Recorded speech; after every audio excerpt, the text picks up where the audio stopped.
지구상에서 석유가 가장 많이 묻힌 땅이 있습니다.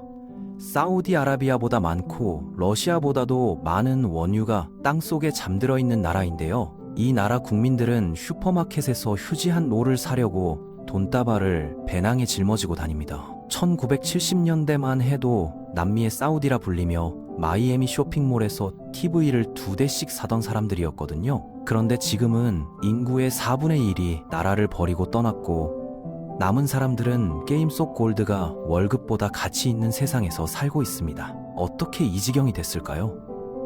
오늘은 인류 역사상 가장 어이없는 베네수엘라 경제 붕괴의 전 과정을 낱낱이 파헤쳐 보겠습니다.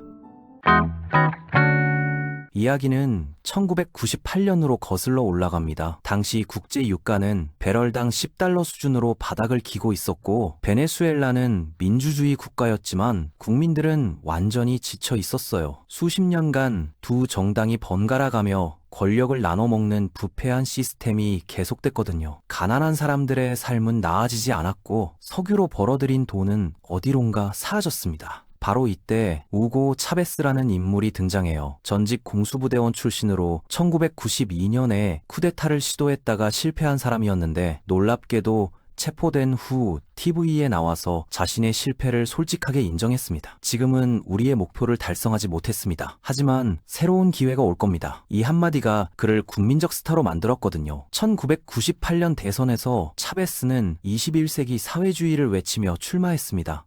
석유부를 가난한 사람들에게 나눠주겠다는 공약으로 압도적인 표 차이로 당선됐어요. 그런데 기막힌 타이밍에 유가가 폭등하기 시작합니다. 배럴당 10달러였던 유가가 2008년에는 무려 147달러까지 치솟았고 10년간 베네수엘라로 흘러들어온 석유 수입이 1조 달러에 달했습니다. 라틴 아메리카 역사상 최대 규모의 경제 파티가 시작된 거죠. 하지만 복권 당첨자의 저주라는 말이 괜히 있는 게 아닙니다. 베네수엘라는 이 저주를 온몸으로 증명하게 되거든요. 경제학에는 네덜란드 병이라는 개념이 있어요. 1960년대 네덜란드가 북해에서 거대한 천연가스전을 발견했을 때 벌어진 현상인데요. 가스 수출로 엄청난 돈이 들어오니까 네덜란드 화폐 가치가 너무 올라가 버린 겁니다. 그러자 치즈든 튤립이든 남학신이든 네덜란드에서 만든 물건들이 다른 나라 제품보다 훨씬 비싸져서 아무도 안 사게 됐고 제조업 전체가 죽어버렸어요. 하나의 자원에 의존하면 다른 모든 산업이 망한다는 게 핵심이거든요. 베네수엘라는 이 병의 말기 수준으로 걸렸는데 차베스는 치료하기는커녕 아예 병을 집에 모셔다가 맛있는 저녁을 대접하고 제일 좋은 방까지 내줬습니다. 석유처럼 가격이 널뛰는 자원에 의존할 때는 반드시 국부 펀드를 만들어야 해요. 노르웨이가 대표적인데 유가가 높을 때 여유 자금을 저금통에 넣어두고 폭락하면 그 돈으로 국민들을 먹여 살리는 시스템이거든요. 차베스는 이 저금통을 보고 콧방귀를 뀌었습니다. 왜 돈을 묵혀두냐? 지금 당장 쓰면 되지. 그래서 전부 써버렸어요. 무상의료, 무상교육, 식량 보조금 같은 거대한 사회 프로그램들을 미시온이라는 이름으로 쏟아냈거든요. 공정하게 말하자면 이 시기에 빈곤율은 실제로 크게 떨어졌고 문맹률도 개선됐습니다. 여기서 이야기가 끝났다면 차베스는 영웅이었을 거예요. 문제는 매달 반복되는 고정 지출을 들쑥날쑥한 수입으로 충당하는 구조를 만들어버렸다는 겁니다. 카지노에서 10억 원을 따고 나서 바로 월세 5천만 원짜리 초호화 저택 계약서에 사인하는 것과 똑같은 상황이거든요. 지금 당장은 부자처럼 느껴지지만 이 생활을 유지하려면 매달 복권에 당첨돼야 하는 구조를 스스로 만들어버린 거예요. 유가는 영원히 높을 수 없고 언젠가는 반드시 떨어지거든요. 하지만 진짜 재앙은 석유회사에서 터졌습니다. 국영 석유회사 PDVSA는 당시 석유업계의 NASA라고 불릴 만큼 세계 최고 수준의 기술력을 자랑했어요. 지질학자, 엔지니어, 물류 전문가 등 최정예 인력들이 회사를 운영했고 효율성 면에서 세계 어느 석유회사와 비교해도 뒤지지 않았거든요. 그런데 PDVSA는 독립적인 조직이었습니다. 차베스가 회사를 개인 현금 인출기처럼 쓰려고 하자 경영진이 반발했어요. 2002년 PDVSA 경영진이 차베스의 정치적 개입에 항의하며 파업을 선언하고 석유 생산을 완전히 중단시켜버렸습니다. 이게 돌이킬 수 없는 순간이었어요. 차베스의 대응은 충격적이었습니다. 전국 방송에 출연해서 진짜 심판용 호루라기를 들고 나왔거든요. PDVSA 고위 임원들의 이름을 하나씩 읽기 시작했어요. 이름을 읽고 호루라기를 불고 해고를 외치는 걸 반복했습니다. 마치 축구 심판이 레드카드를 꺼내듯이요. 그는 1만 8천 명을 해고했어요. 지질학자, 엔지니어, 물류관리자, 정유소 기술자 등 실제로 땅속에서 석유를 뽑아내는 방법을 아는 사람들을 전부 잘라버린 겁니다. 수십 년간 쌓아온 전문 지식과 노하우가 하루아침에 사라졌어요. 그 자리를 누구로 채웠을까요? 충성파들입니다. 정치적 동맹, 친척의 친구, 군 장성들의 조카. 빨간 셔츠를 입고 혁명을 사랑한다는 것 외에는 아무런 자격도 없는 사람들로 채웠거든요. 회사의 새로운 슬로건은 PDVSA는 빨갛다가 됐습니다. 석유 회사가 아니라 정치 조직이 된 거예요. 생산량은 곤두박질치기 시작했고 안전 기준은 사라졌으며 정유소들이 말 그대로 폭발하기 시작했습니다. 2012년 아무아이 정유소 폭발 사고로 48명이 사망했는데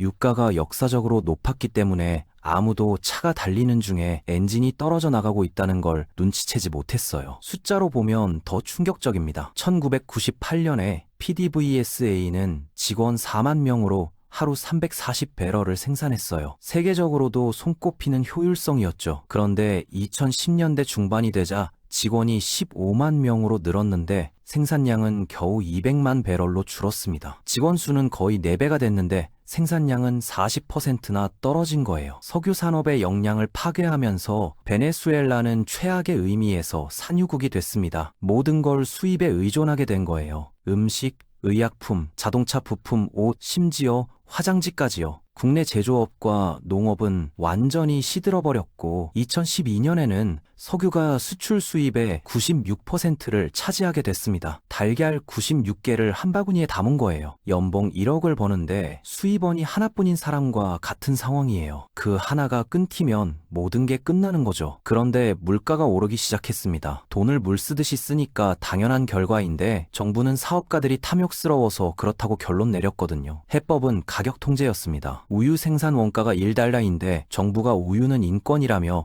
최대 판매가를 50센트로 정해버리면 어떻게 될까요? 선택지는 2개예요. 팔 때마다 50센트씩 손해보면서 일주일 안에 파산하거나 생산을 중단하거나요.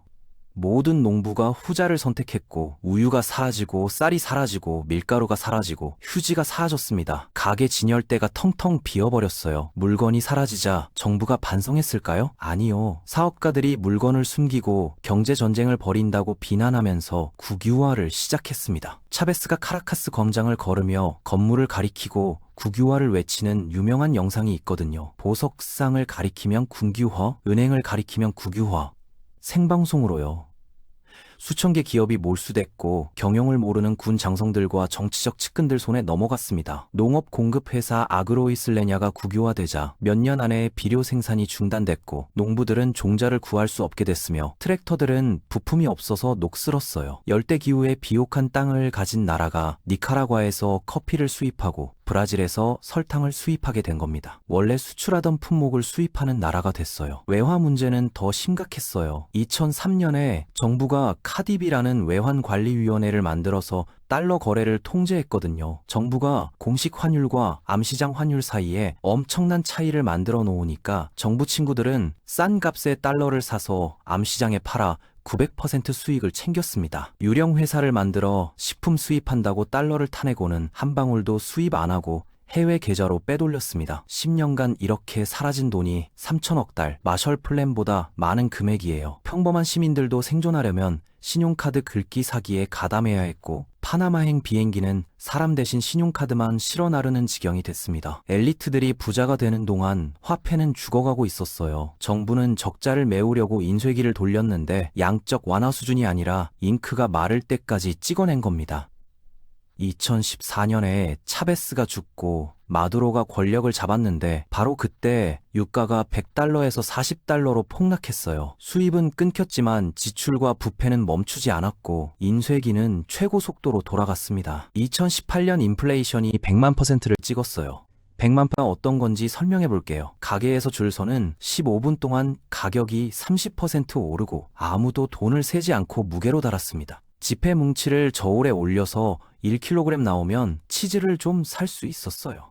젊은이들은 월드 오브 워크래프트에서 골드를 파밍해서 달러로 바꾸는 게 의사보다 돈이 됐거든요. 아제로스의 레벨 65크가 실제 의사보다 시급이 높습니다. 가상경제가 실물 경제보다 안정적이었던 거예요. 하지만 게임 골드를 먹을 수는 없잖아요. 2016년 한 해 동안 국민들이 평균 8kg에서 9kg씩 살이 빠졌습니다. 정부는 토끼를 나눠주며 번식시켜 먹으라고 했는데 사람들이 애완동물로 키우니까 토끼는 2.5kg의 고기입니다 라는 광고를 내야 했어요. 진짜로 방송된 정부 광고입니다. 2019년에는 전국이 5일간 암흑에 빠졌습니다. 메가 정전 사태였어요. 기억나시죠? 처음에 엔지니어들 해고한 것이요. 전력망이 20년간 정비되지 않았거든요. 구리댐 근처에서 산불이 송전선을 건드렸고 시스템 전체가 붕괴했습니다. 병원에서 의사들이 휴대폰 손전등으로 수술하고 사람들이 하수구나 다름없는 강물을 마셨습니다. 투석기가 멈추고 신생아 인큐베이터가 꺼졌어요. 국가가 기능을 멈추자 엘 트렌데 아라과라는 교도소 갱이 여러 지역에서 사실상 정부 역할을 하며 세금을 걷고 거리를 순찰했습니다. 총소리가 나는 석기 시대였어요. 결국 770만 명이 나라를 떠났습니다. 인구의 25%가 안데스 산맥을 넘고 정글을 통과해 걸어서 탈출한 거예요. 서반구 역사상 최대 규모의 난민 수준입니다. 시리아보다 큰 규모예요. 비행기는 너무 비싸니까요. 부자들은 훨씬 전에 마이애미로 떠났고 가난한 사람들, 교사들, 정비사들, 할머니들이 걸어서 떠났습니다. 역설적으로 정부는 이득을 봤어요. 해외로 간 사람들의 송금으로 진짜 달러가 들어왔고 먹여 살릴 입과 시위할 사람이 줄었으니까요. 2021년이 되자 정부는 볼리바르를 포기하고 암묵적으로 달러를 허용했습니다. 갑자기 슈퍼마켓에 물건이 찼어요. 누텔라도 살 수 있고 오레오도 살 수 있습니다. 근데 누텔라 한 병이 15달러인데 공무원 최저임금은 월 3달러거든요. 5% 엘리트만 달러로 사 먹고 나머지 95%는 정부 식량 상자에 목숨을 의지합니다. 상자를 뺏기면 굶으니까 항의도 못해요. 경제만 망한 게 아니라 저항할 의지까지 망가뜨린 겁니다. 무서운 건 모든 단계가 좋은 아이디어로 시작됐다는 거예요. 석유 불을 나누자, 식품 가격을 낮추자, 화폐를 보호하자. 전부 그럴듯하거든요. 하지만 경제학은 의도가 아니라 인센티브만 봅니다. 손해보면서 물건을 팔 사람은 없고 일보다 환율 장난이 돈이 되면 아무도 일 안 하고 내일 휴지 조각이 될 돈을 저축할 바보도 없어요. 베네수엘라는 세상의 모든 부를 가지고도 말 그대로 석유 바다 위에 앉아서도 현실의 기본 법칙을 무시하면 굶주릴 수 있다는 걸 온몸으로 증명했습니다. 나라를 세우는 데는 수십 년이 걸리지만 무너뜨리는 건 순식간이라는 뼈아픈 교훈을 남기면서요. 이 영상이 유익했다면 구독과 좋아요 부탁드립니다. 감사합니다.